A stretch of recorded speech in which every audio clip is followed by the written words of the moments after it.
Assalamualaikum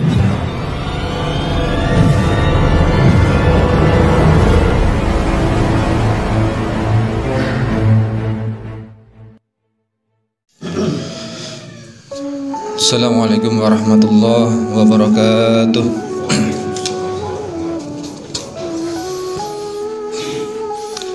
Innal hamdalillah nahmaduhu wa nasta'inu wa nastaghfiruh wa na'udzu billahi min shururi anfusina wa min sayyiati a'malina. May yahdihillahu fala mudilla lahu wa may yudlil fala hadiyalah. Asyhadu an la ilaha illallah wahdahu la syarika lah wa asyhadu anna Muhammadan abduhu wa rasuluh. Allahumma sholli ala sayyidina Muhammad wa ala alihi wa sahbihi ajma'in, amma ba'd. Sidang salat subuh yang insyaallah dimuliakan oleh Allah Subhanahu wa taala. Alhamdulillah, marilah kita senantiasa bersyukur kehadirat Allah Subhanahu wa taala atas segala nikmat yang diberikan kepada kita. Alhamdulillah, pada pagi hari ini Allah Subhanahu wa taala masih memberikan kita nikmat iman, Islam, ihsan, sehat, sempat, sehingga dengan ringan kita melangkahkan kaki untuk menghadiri sholat subuh berjamaah. Mudah-mudahan sholat subuh berjamaah ini diterima sebagai catatan amal di sisi Allah Subhanahu wa taala. Dan juga kita niati pada majelis yang mulia ini dengan pertama i'tikaf, yang kedua adalah thalabul ilmi. Dan pada kesempatan yang mulia ini saya ingin menyampaikan bekal yang kedua untuk menghadap Allah Subhanahu wa taala. Tadi malam sudah saya sampaikan bahwa kita ada dalam sebuah perjalanan menuju Allah Subhanahu wa taala. Dan sekarang perjalanan kita ada di dunia. Dan setelah di dunia nanti kita akan berada di alam barzah. Di alam barzah lamanya kita tidak tahu sampai datangnya hari kiamat. Setelah hari kiamat, maka kita oleh Allah Subhanahu wa taala bertemu dengan yaumul ba'ats, dibangkitkan kita dari alam barzah. Lalu kita berkumpul di padang mahsyar, dan di padang mahsyar juga kita tidak tahu akan penghisapan diri kita, karena berkumpul dari umat Nabi Adam alaihissalam sampai Nabi Muhammad sallallahu alaihi wasallam. Maka tidak tahu berapa lama kita di padang mahsyar sampai kita dihisap oleh Allah Subhanahu wa taala, ditimbang amalan kita oleh Allah Subhanahu wa taala. Maka untuk berbekal tidak cukup dengan ibadah-ibadah wajib, perlu kita berbekal yang lainnya. Yang tadi malam insyaallah sudah saya sampaikan, bekal kita adalah kolbun salim, kolbu atau hati nurani yang bersih, kolbu yang bersih juga dari kemaksiatan, kolbu yang bersih dari segala bentuk kemusyrikan.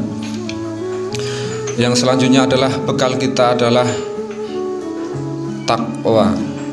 Bekal kita adalah takwa. Khairu zadi takwa, sebaik-baik bekal itu adalah takwa. Takwa dalam arti wiqayah. Wiqayah itu adalah memelihara.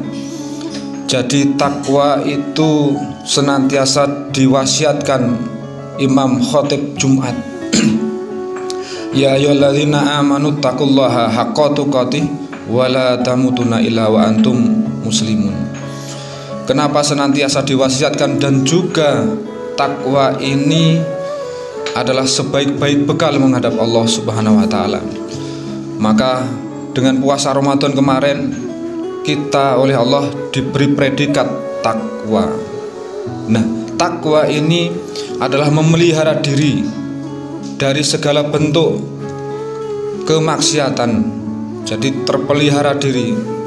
Jadi takwa ini bukan hanya ketika bulan Syawal saja, tapi takwa ini harus senantiasa kita jaga sampai bulan Ramadan berikutnya. Maka juga takwa ini adalah predikat yang paling mulia di sisi Allah Subhanahu wa taala. Allah Subhanahu wa taala tidak memandang kita dari wajah bentuk tubuh kita. Allah Subhanahu wa taala juga tidak melihat dari seberapa kita kaya. Allah juga tidak melihat seberapa tinggi ilmu kita. Yang Allah lihat adalah apa yang ada, takwa yang ada di dalam qalbu kita. Allah Subhanahu wa taala berfirman, a'udzubillahi samil alim minasyaitonir rajim. Ya ayyuhan nas inna khalaqnakum min dzakarin wa untha wa ja'alnakum syu'ban wa qaba'ila lita'aruf. Inna akramakum indallahi atqakum innallaha alimun khabir. Dalam ayat ini Allah Subhanahu wa taala menegaskan, memberikan informasi kepada kita bahwa Allah Subhanahu wa taala menciptakan kita dari seorang laki-laki dan seorang perempuan, yaitu Nabi Adam dan juga Siti Hawa, dan menjadikan kita berbangsa-bangsa, bersuku-suku adalah li'ata'aruf, supaya kenal mengenal. Dan kata Allah, firman Allah yang lanjutnya adalah inna akramakum indallahi atqakum. Sesungguhnya paling mulia di sisi Allah adalah orang yang bertakwa. Dan innallaha khabirum, innallaha alimun khabir, dan Allah maha mengetahui lagi maha mengenal. Dalam ayat ini Allah Subhanahu wa taala, kemuliaan seseorang tidak dilihat dari jenis kelamin, mau laki-laki atau perempuan, tidak dilihat oleh Allah. Bangsa manapun tidak ada diunggulkan oleh Allah atas bangsa Arab dan non-Arab, tidak menjadi prioritas kemuliaan seseorang. Dan juga kemuliaan di hadapan Allah adalah ada pada kualitas takwa kita kepada Allah Subhanahu wa taala.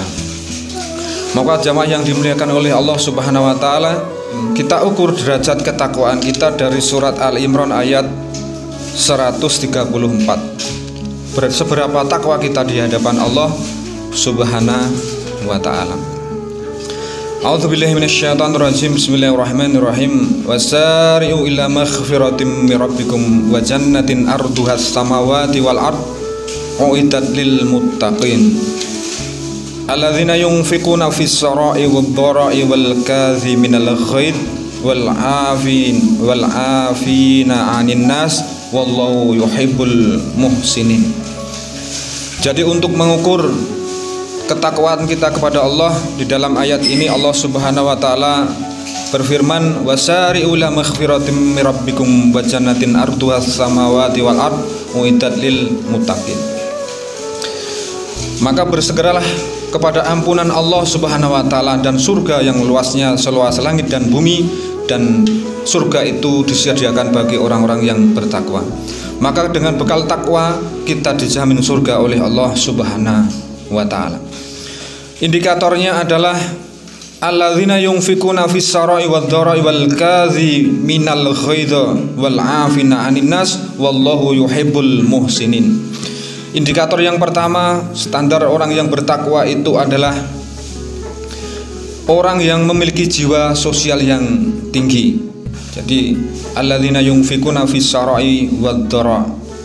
Maka orang yang takwa, mau miskin, mau kaya, mau dalam keadaan lapang, mau dalam keadaan sempit, dia senantiasa menyisihkan sebagian hartanya untuk diinfakkan, untuk disedekahkan.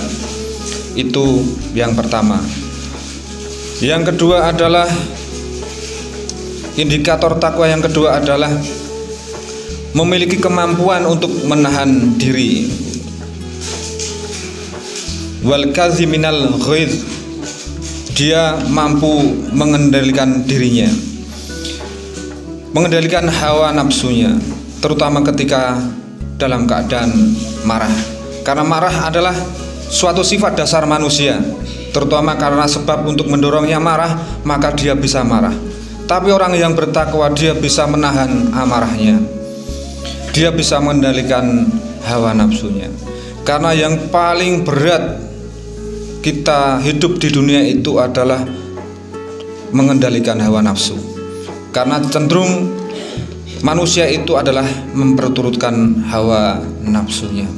Maka orang yang bertakwa adalah dia senantiasa mengendalikan hawa nafsunya, apalagi ketika dia marah. Walaupun dia bisa marah, mampu marah, tapi dia bisa mengendalikan gejolak emosi atau hawa nafsunya. Itulah indikator yang kedua. Yang ketiga adalah tanda orang yang bertakwa adalah wal afina aninas. Orang yang bertakwa adalah mudah memaafkan kesalahan orang lain. Jadi tradisi ulama kita atau tradisi bahkan para sahabat dari Kanjeng Nabi Muhammad SAW, bahwa setiap malam sebelum tidur hendaknya kita senantiasa memberi maaf kepada orang-orang yang pernah menzolimi kita. Ketika kita terbayang orang yang berbuat zolim pada kita, menganiaya diri kita, merendahkan kita, membuli kita, apapun yang mereka kerjakan untuk membuat kita atau terzolimi, maka segera, oh ini bekal saya untuk menghadap Allah, takwa. Takwa adalah wal afina aninas. Dia senantiasa mudah memaafkan kesalahan orang lain.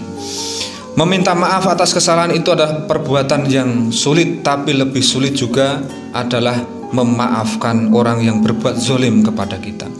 Dan dalam bermasyarakat kita tidak mungkin senantiasa betul terus, benar terus.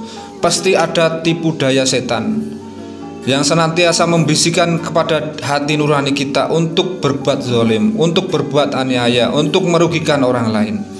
Maka segera, saya harus memelihara, menjaga diri kita menjadi terus istiqomah dalam ketakwaan. Dengan apa?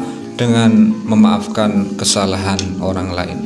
Maka dengan kita memaafkan itulah Allah memaafkan atau mengampuni dosa kita. Karena dosa terhadap hubungan kita berinteraksi dalam masyarakat, tidak akan ada pengampunan dari Allah kecuali kita saling memaafkan. Maka pintu Al-Ghafurur Rahim Allah, pintu permaafan Allah, pengampunan Allah itu ada pada kalbu kita yang senantiasa wal afina aninas, memaafkan kesalahan orang lain kepada diri kita. Indikator yang keempat, orang yang bertakwa itu adalah di dalam ayat Quran surat Ali Imran ayat 134 adalah Inna wallahu yuhibbul muhsinin, dan Allah menyukai orang-orang yang muhsin. Muhsin itu adalah orangnya disebut muhsin, orangnya adalah ihsan. Ihsan itu adalah, kalau bahasa sederhananya saya ibaratkan, analogikan adalah ketika kita parkir. Ketika kita parkir itu Rp2.000. Tapi ketika kita memberikan yang lebih, misalnya 5.000, maka itulah ihsan. Ihsan adalah lebih dari sekedar kebaikan. Itu analogi ihsan. Bagaimana cara memperoleh ihsan ini adalah kita harus belajar tentang ilmu tasawuf yang mempelajari tentang ihsan. Ihsan itu adalah akhlak yang tertinggi. Ketika itu Nabi Muhammad ditanya tentang ihsan, mahwa ihsan, apa itu ihsan kanjeng Nabi? Maka ihsan itu adalah anta'budullaha ka'annaka tarahu fa ilam takun tarahu fa innahu yarak. Senantiasa diawasi, merasa diawasi, ditatap, dilihat oleh Allah Subhanahu wa taala. Maka orang yang senantiasa ditatap, dilihat, diawasi oleh Allah, pasti dia berbuat kebaikan. Dan bukan hanya kebaikan, sebatas kebaikan, tapi yang terbaik yang dia lakukan. Jamaah yang dimuliakan oleh Allah Subhanahu wa taala. Demikian apa yang dapat saya sampaikan, mudah-mudahan kita bisa termasuk menjadi orang-orang yang berbekal kepada Allah dengan senantiasa meningkatkan iman dan takwa kita kepada Allah Subhanahu wa taala. Amin ya Allah ya rabbal alamin. Kurang lebihnya mohon dimaafkan. Kita tutup kafaratul majlis. Subhanakallahumma wa bihamdika asyhadu alla ilaha illa anta astaghfiruka wa atubu ilaik. Wassalamualaikum warahmatullahi wabarakatuh.